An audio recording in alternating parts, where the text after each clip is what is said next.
நிறைய ஊழியக்காரங்க ஃபுல்லா பாஸ்டர் மாதிரி தான் கால் பண்றாங்க. மிஷினரி ஊழியம் செய்யறாங்க, அவங்க பொய் சொல்றாங்க. ஆனா உண்மையான ஊழியக்காரங்க யாருக்கிட்டையும் கையேந்த மாட்டாங்க. உண்மையா ஆண்டவருக்காக வாழ்ற ஊழியக்காரங்க கர்த்தர்கிட்ட மட்டும்தான் கையேந்தணும். சரியா? வெளியே கேட்டா அது எதுக்கு மனுஷனை நம்புறீங்க? எதுக்கு ஊழியத்துக்கு வரீங்க?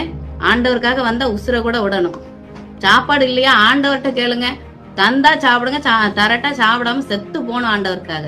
எனக்கு இன்னைக்கு காலையில இருந்து ரொம்ப கவலையா இருக்கு, மனசு வருத்தமா இருக்கு. நிறைய ஊழியக்காரங்க காலையில எந்திரிச்சதுல இருந்து கால் பண்றாங்க. தயவு செய்து ஊழியக்காரங்க யாரும் இதை பார்த்துட்டு இருந்தீங்கன்னா, உங்களுக்கு தேவை இருக்கா, பண தேவை இருக்கா, எது இருந்தாலும் முட்டி போடுங்க, ஆண்டவர்கிட்ட கேளுங்க. அவர் தந்தா சாப்பிடுங்க, தரலன்னா செத்து போகணும், அவ்வளவுதான். அதுதான் ஊழிய அழைப்பு. சரியா?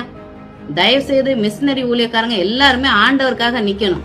ஆனா உண்மையான ஊழியக்காரங்களா இருந்தா அப்படி கேட்க மாட்டாங்க. இவங்க எல்லாம் பொய் ஊழியக்காரங்க. இப்ப இந்த நாட்கள்ல அநேக ஓநாய்கள் தான், வசனம் இருக்கு பாருங்க, அந்த மாதிரிதான் நிறைய பேர் ஊழியக்காரன் அப்படின்னு சொல்லி பொய் சொல்லி ஏமாத்துறாங்க. மக்களே நீங்க எல்லாரும் உஷாரா இருக்கணும். சரியா? ஊழியக்காரன் சொல்லி ஏமாத்துறவங்க கேட்கிறவங்களுக்கு கண்டிப்பா தயவு செய்து எனக்கு ரொம்ப டென்ஷன் ஆகுது. உண்மையான ஊழியக்காரங்க மனுஷங்கிட்ட கையேந்த மாட்டாங்க, முட்டி போட்டு அழுவாங்க. அவங்க கண்ணீருக்கு கர்த்தர் பதில் கொடுப்பார். சரியா? ஊழியக்காரங்க யாராவது கேக்குறாங்களா? உஷாரா இருக்கு.